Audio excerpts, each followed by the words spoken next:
All right. Well, this is my inauguration unboxing inau- inauguration again. Comic book channel. Welcome to the Comic Novice. I am Brett, and this is my first time trying live streaming. It could go horribly, horribly wrong, but you know what? What else am I going to do today on inauguration day except for read some comics, try to find some, joy and happiness in the world of comic book land. There's a variety of things that I have. I will tell you first off, if any of you think that I've even come close to reading anything that is surrounding me, that is, you are massively mistaken. Massively mistaken. So yeah, this is my live stream for my unboxing. I'm not sure if I'm going to get any comments or anybody watching live, but you know what? That's okay because I'm doing something and trying something new that I love.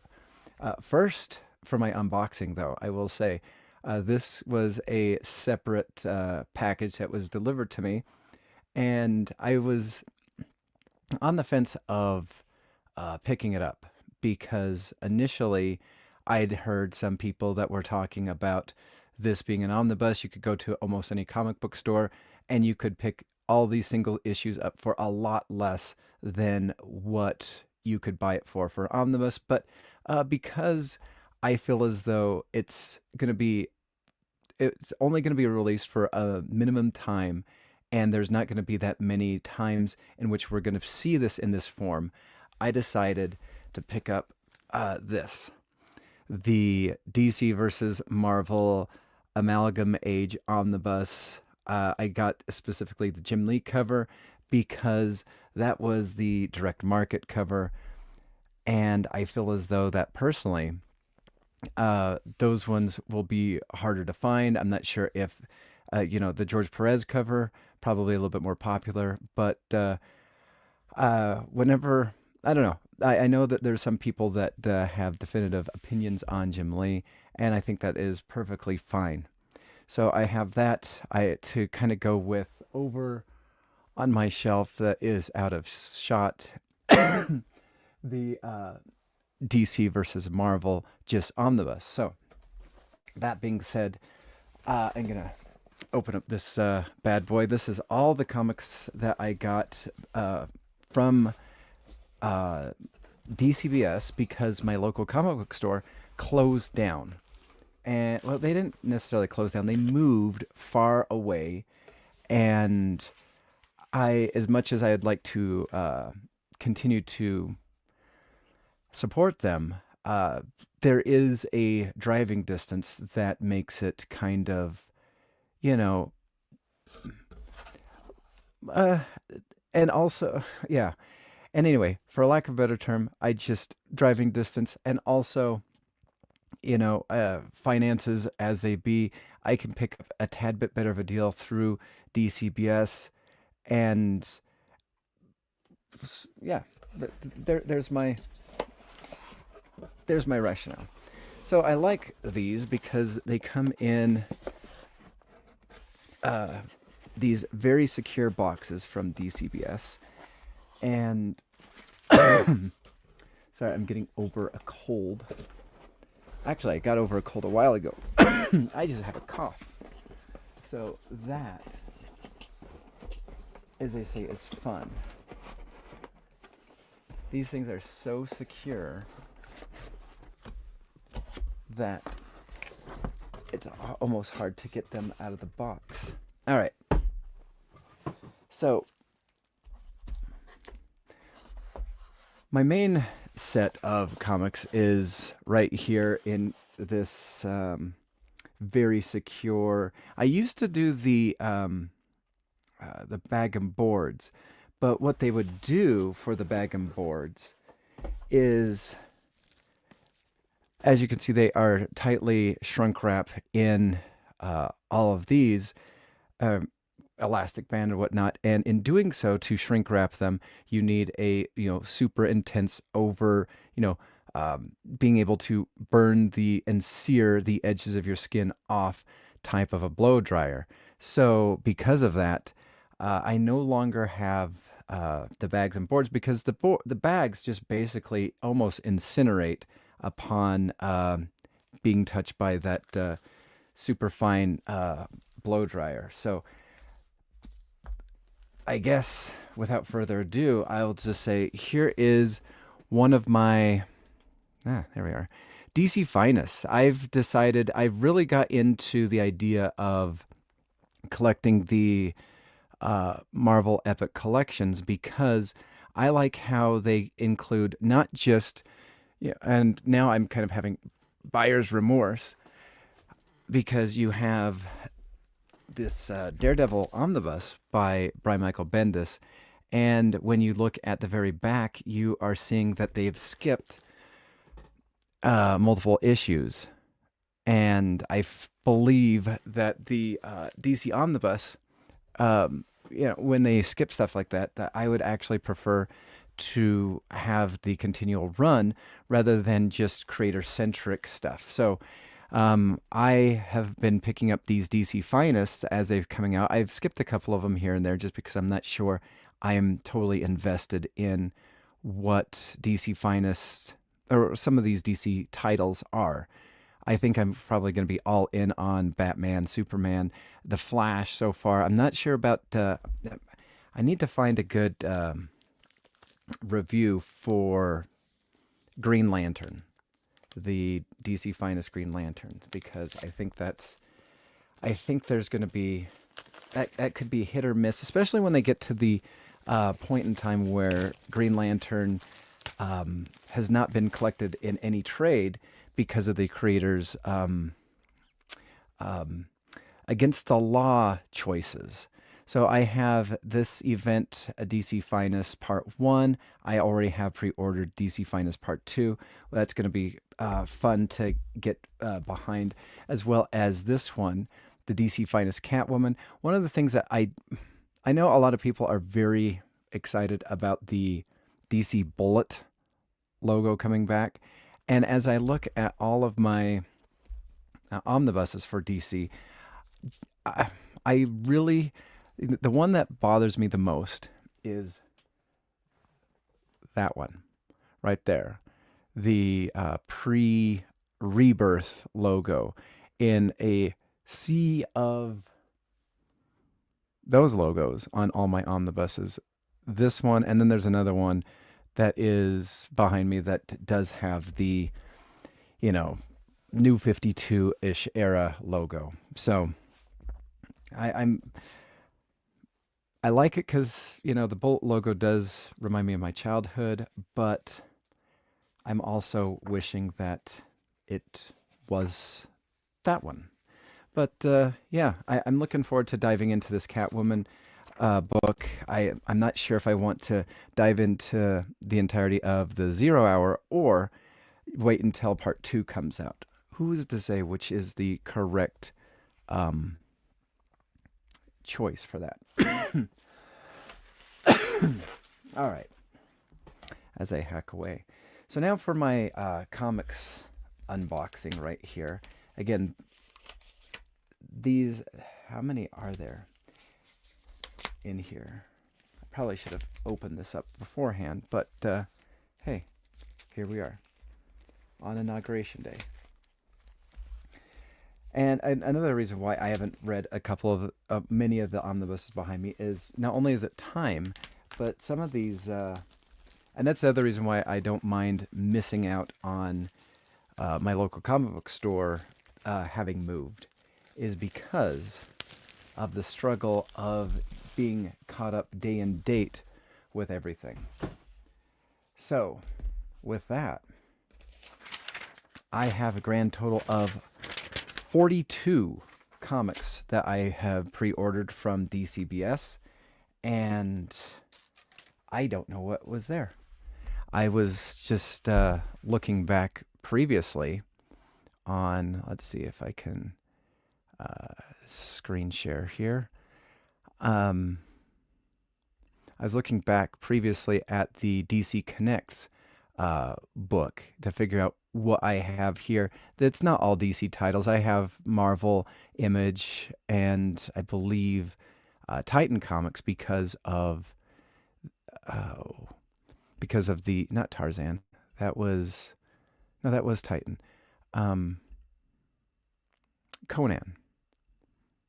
Yeah. Anyway, I'll just stop sharing that. Let's stop sharing that bad boy. All right. So now, without further ado, I guess here is in whatever order they chose to package them up, these comics. So we have G.I. Joe #2, written by Joshua Williamson and Tom Riley. I believe I have two versions of this copy. I have this one, which is David Finch's cover, and then I have the standard Tom Riley cover. Spider Boy, which I'll tell you, I'm kind of I'm interested because let's just see if we can get that in focus. I'm curious what they're planning on doing with Spider Boy, as I think the momentum surrounding Spider Boy and the noviceness has run out, and now we have a first appearance of Spider Girl within the comics. We're constantly getting first appearances of, and I think the first appearances kind of are, well, as a comic reader, I feel as though everybody could be a first appearance. Background Guy #17 could be a first appearance. I think it's going to be kind of hard. Absolute Batman #2. I believe this is I think this is the second printing. I do have the first printing, but I just kind of liked the way it looked. I'm going to be interested to see how this Absolute Universe kind of gets all figured out, because I'm at a mind of the possibility that when DC chooses to do a event crossover, I would like Absolute Universe to live only in Absolute Universe, and I want the main DC universe, Earth 1, Earth Prime, whatever, I want them to be in their own universe. And even at the peril of, the Absolute Universe dying, I don't want a crossover event. Just let that universe die or continue to live on. I don't want a event. I think that they should live just. The only event was that DC issue #1, where it introduced the Absolute Universe. Rogue Sun, I've fallen massively behind Rogue Sun. One of the things I do like about this comic, which I did pre-order something else, is Ryan Parrott, who is writing this, is doing a Justice League book with John Ridley. Now, I hope it is Diet John Ridley and mostly Ryan Parrott, but I've not yet read that one. I don't have it, I believe, on my pull list on DCBS, but it'll be kind of interesting to see what's going on with that. But I have fallen behind Rogue Sun. I don't know where things are or where we are, but and I'm almost tempted to just doing trade paperback with Rogue Sun and a couple other issues from Image. I've done that with some of the Ghost Machine books. The only one that I'm all in is Rogue Exodus, and Rogue Exodus we're on issue #6 and still waiting for issue #7. Absolute Superman issue #2. Again, I could have read this. It's now on, as of day of recording, it is on the DC Infinite Universe app, but here we are. I just haven't gotten around to that. I've heard mixed feelings about that. Again, we're with Batman. This is 155. We have about 2 issues left, I believe, with Chip Zdarsky. And the interesting thing about is, even though the art is done by Jorge Fornes on this book, I am kind of intrigued to find out where Jorge Jimenez is going to be when it comes to his future work at DC. Hopefully DC Comics has not lost him to Marvel, because he is and that makes the whole Dan Slott situation kind of interesting, because where is Jorge Jimenez? Why Why is Raphael as Albuquerque doing the Superman Unlimited book with Dan Slott and not the Jorge Jimenez? Or because I believe Jorge Jimenez did some Justice League books back with Scott Snyder, as well as, oh, that would be interesting. I wonder if we're going to get a um, Absolute Universe book in the near future with Jorge Jimenez. Anyway, we have just JSA issue number 2.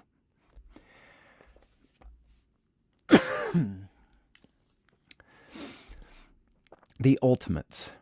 Now, here's the interesting thing about the Ultimates. Now, Dennis Camp, I've read a couple of the Ultimates issues. I don't hate them. I'm about 4 issues behind. I've only read the first 2 issues so far, and he is doing a 6-issue mini-series featuring the Absolute Martian Manhunter, which, if you look at the Wikipedia for the Martian Manhunter, they are basically teasing that it is a 6-issue mini, but also ongoing at the same time. You know, kind of like the Joshua Williamson Green Arrow, it was a 6-issue mini until it was a 12-issue maxi until it was a ongoing. And so it looks like the people that created that Wikipedia page are basically waiting for the Martian Manhunter to be an ongoing. Now, I've seen the cover art for it. It doesn't strike me. I think I'm going to completely sit out all of that because I'm not sure what to expect with not only Dennis Camp, but also the cover art. It looks blocky and abstracty, and I think the art has to sell as well as the creator. And Dennis Camp doesn't initially scream, jump on this book. And then for me, the art says, don't jump on this book.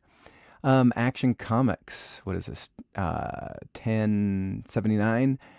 This is week 9 of the Mark Waid Action Comics run. There are going to be a couple more in this pile because he took it over for, I believe, about 12-ish, 15 weeks or so. So that's going to be interesting to see. Here is the one shot that is done by Dennis Camp for 1 year into the Ultimate Universe. So I'm very, again, excited to be caught up on all of these to figure out what the heck is going on with the Ultimate Universe, and maybe to draw, which universe is stronger, the Absolute Universe or Marvel Comics current, not original, but current Ultimate Universe. We have Transformers issue number 15. I'm very curious about where I'm going to be with this series once Daniel Warren Johnson is off the writer, as writer.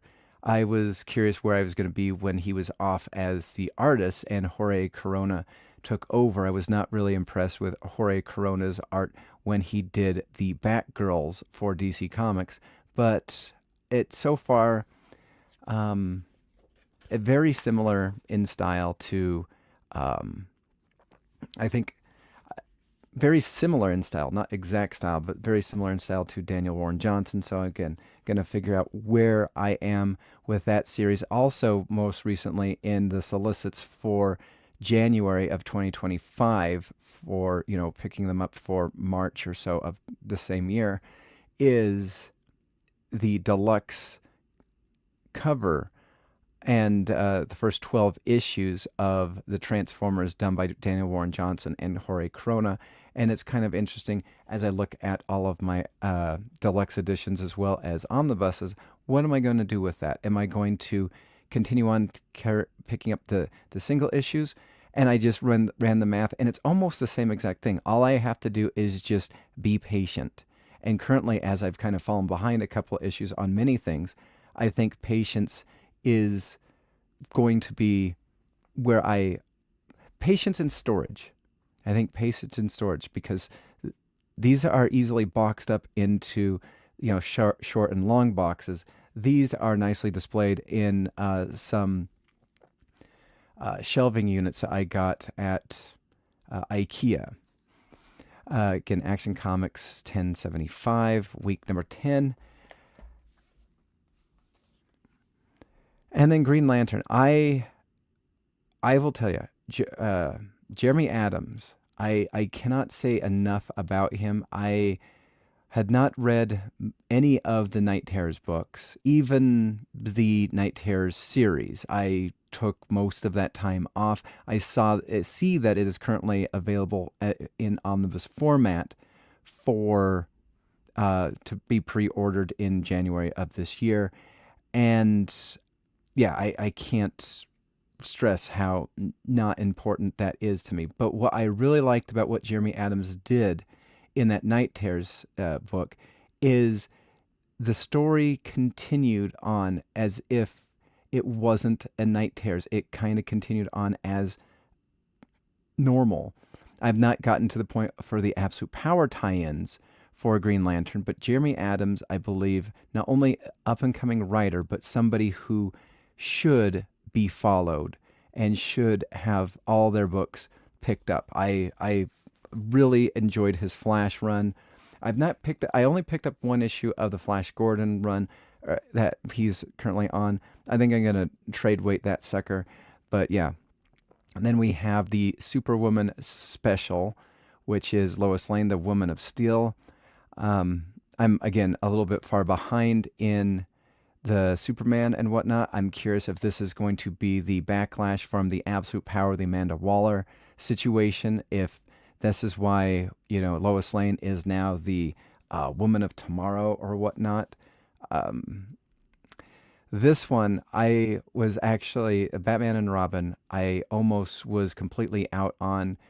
I got I found the Josh Williamson story neandering for a time. I dropped it completely during the Dinosaur Island Bane crossover. I just read that on the Infinite Universe app. But then what had me was, what is it? Kennedy or Johnson. Yeah. I love that what is his name? I just said it just earlier. Philip Kennedy Johnson. There we are. I thoroughly enjoy his writing. I feel as though the issue number 1 for the all-in for Batman and Robin had me, and I think that there is a lot to be hopeful about. Again, I hope that he doesn't neander like he did for the Action Comics run, which is kind of interesting. If you go back and rewatch some comics YouTubers, they are all in on the Philip Kennedy Johnson, and then they complained that it neandered, and then when it got canceled, they also complained that it got canceled, and he was a fantastic writer. And so, the annoyance of listening to commentators constantly moving the goalposts, depending on what they would like to say. Again, Conan, that would be awesome. Conan O'Brien the Barbarian. That's what we need to get going. So yeah, get on that. Fantastic art, great story by Jim Zub, and I think this is probably the highlights. This is Titan Comics that is doing that. It's the only thing from Titan Comics that I have. Again, Transformers number 15. I got 2 of them because one of those was a spoiler cover, and I don't know which one. Justice League Unlimited number 2. I'm coming close to just, if DC Comics did what Marvel did, and basically near the end of when the run would immediately turn it into an omnibus, I think I'd be completely out of Justice League Unlimited, and I would wait to hear everybody's summary of the story, their thoughts about his writing, because again, from a video that I've done, Mark Waid meltdown because of his person did not win the election, the other person did, and because of that, he no longer cares, and this is going to be seen as through his writing of not caring. And so I think I'm gonna never not think that.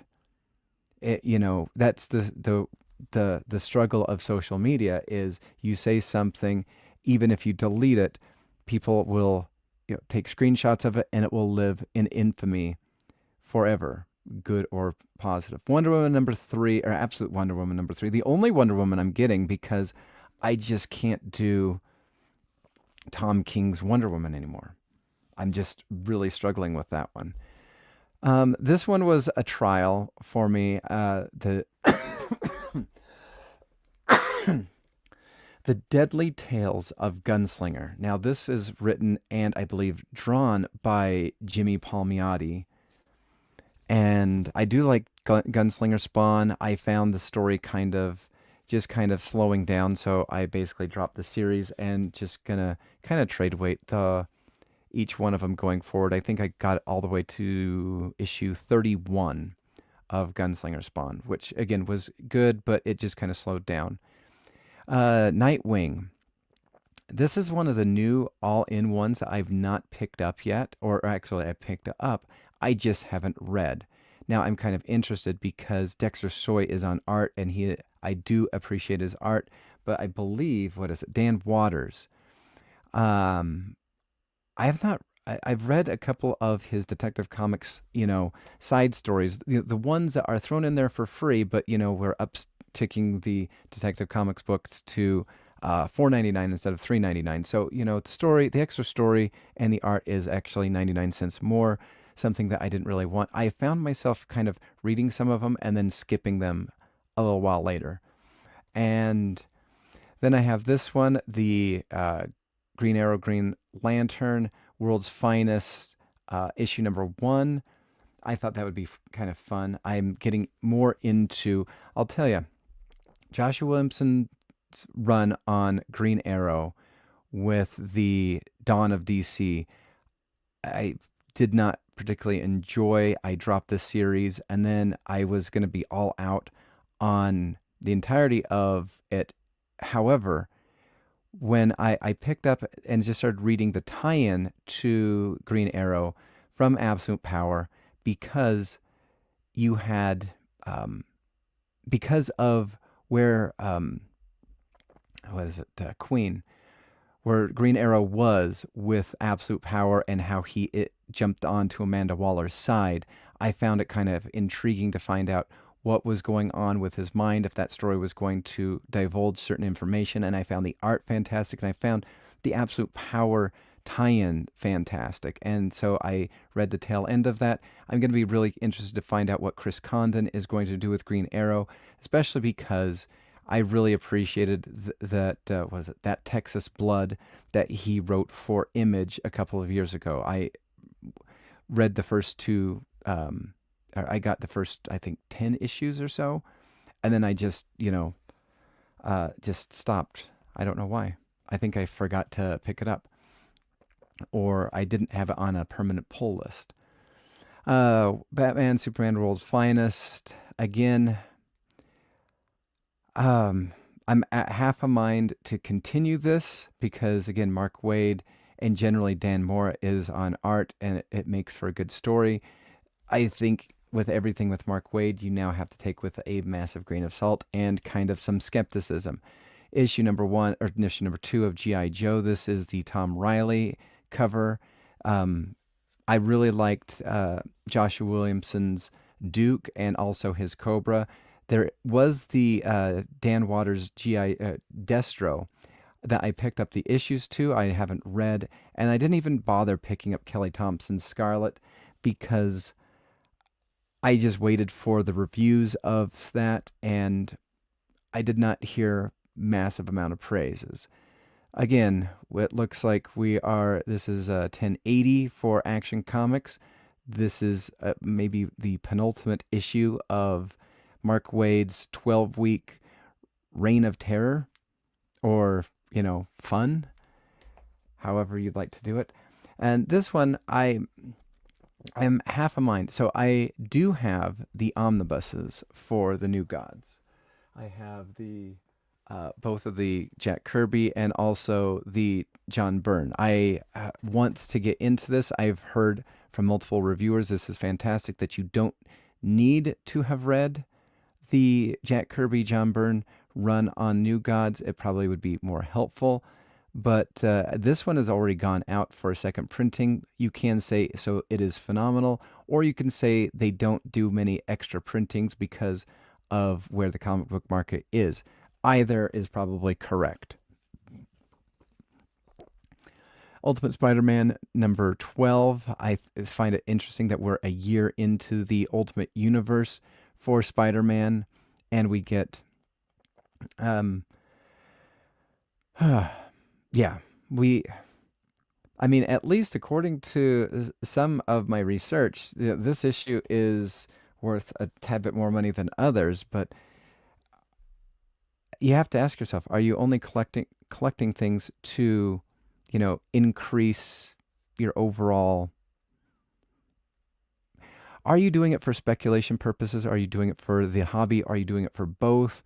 If it's the hobby, I think you're fine. If it's a speculative issue, I think that's where I think a lot of people are going to be struggling. Absolute Batman number three. Again, I believe as of this week of recording, is just barely got into the DC Infinite Universe app, and I've been waiting to do this video for about 3 weeks or so. So I've been sitting on this thing, haven't read it. That I find if I wait out most of the things on the DC Infinite Universe app, I don't necessarily read it. And if I buy it, there is an 85% chance that I read it. And then there's a 15% chance it just gets stored away. And then I read it on an app later because I don't want to go hunting it. This is, I felt as though I needed to get this one. So this is the gold edition. They had the Optimus Prime one for this is the 10th reprinting of issue number one for Transformers. But I've always appreciated Starscream, and I had to get issue number one, the gold edition for the 10th printing of Transformers with Starscream on the cover. Because as great as Optimus Prime is, yeah, I like Starscream. Absolute Power or Absolute Batman number one. Again, this is written by Jason Aaron, art done by Rafael Sandoval. I've never gotten any of the. I need to figure out, should I pick up the noir versions of these things, because Nick Dragotta's art's good. I could do that. I think Rafael Sandoval's art is good. I could do that. I'm not 100% sure about the Absolute Wonder Woman. And then Green Arrow number 19. Again, this is Chris Condon as well as. Ooh, I didn't know that. I haven't seen. Look at that. All in. I've not seen the. I forgot. Oh, look. Speaking of the devil, here is John Ridley's Justice League: The Atom Project with Ryan Parrott. The the tease for that. I think I did get issue number one. I did read the New 52 Atom miniseries, the issue miniseries. I enjoyed that one. Ultimate Black Panther. I think I'm really coming close to just dropping this all together. And as I'm coming to the tail end of this, I have G.I. Joe, A Real American Hero. I love that Chris Mooningham is back as artist on this, as he took a break. Some said that he was getting ready to do a crossover and doing that art right there. And so we had Paul Pelletier, who did a very serviceable job, a very similar job to Chris Mooningham. But I mean, that is just fantastic right there. Larry Hama, as the writer, doing great. Moon Knight, Fist of Khonshu. I think this is the last one that I'm on. I'm just going to be, moving on with that. Maybe picking up on the Marvel Unlimited app. Void Rivals. Really have enjoyed this. I'm a couple issues behind, but I think Robert Kirkman is doing some fantastic job. And then again, Action Comics. I believe this is the final one, week 12, right? Maybe. Could be. Who knows? Who's to say, except for the writer? I'm very excited for this. I'm actually surprised that this story right here is done by Joshua Williamson, the Superman Doomsday in Hell storyline, because it was done by Dan Waters in a special Doomsday one-shot magazine, and I felt as though that story was really strong, and Currently, Action Comics is doing the uh, what is it, Superstar Initiative. I maybe Dan Waters isn't considered a superstar, but he did the really good one shot for Doomsday, and so I've been very interested in reading this. Who's on art for this? Oh, Dan Mora is on art for this. Let's see. All right. So that'll be kind of interesting to pick up and read. Detective Comics by, I believe this is the controversial one with Superman talking about privilege to Batman or whatnot. Who cares? Is the story good? Um, or is it going to be like Tom Taylor's Nightwing, where it starts off super strong, then you get tied down with the Beast World, and then the Titans series that he launches after that, and then we get back to Heartless, and then it ends. So I'm hoping that Detective Comics by Tom Taylor sticks the landing. Sadly, I believe I will. There's some issues that I think I'm just going to just write out regardless. And I believe Detective Comics is one, Action Comics is another. And I will, and because I have not read any of Gail Simone's, I really kind of don't plan on reading any of John Ridley's because I really have not liked his Black Panther, except for the introduction of Tosin, the other Black Panther with vibranium infused in his body. I think that that could have gone so much better than the actual storyline of T'Challa spying on everybody and, then being hated by everybody. I think that that was not good. And then probably Superman, Batman. I want to hold out on Nightwing. I've been picking up Nightwing since the uh, Year of the Villain storyline. But I think I'm going to, and I stopped the Flash at issue number 7 with Cy Spurrier. I'm really hoping there is. I don't know why. I just couldn't read it anymore. Maybe I'll just pick it up and have it as part of my other side Flash omnibuses or whatnot. But I read the first 3 issues of Cy Spurrier's Flash and I was out. So, all right, that being said, that is actually my run or my comic haul here on the inauguration day. According to this, all of those, including my Zero Hour and Catwoman, that came to a total of $151 and whatnot. So if you take those two out, which is $111 for all of that, for 42 comics. Not bad. I think I do need to cut back because I think I'm more into saving for the DC Finest because this is generally almost confirmed quality work. And kind of what we're getting in modern comics as well as modern TV shows and also with modern movies is we're not confirmed that it is all quality work. But hey, everybody has their own opinion. That is mine. I hope you enjoyed this live stream. Thank you for a couple of you that joined in. Like the stream, comment down below, ring the bell for notifications, and until next time, I'll see you in the dollar section where some of these comics, most likely, some third printings, by the way, but some of these first printings will be in the dollar section. Thanks for watching my first live stream. Bye.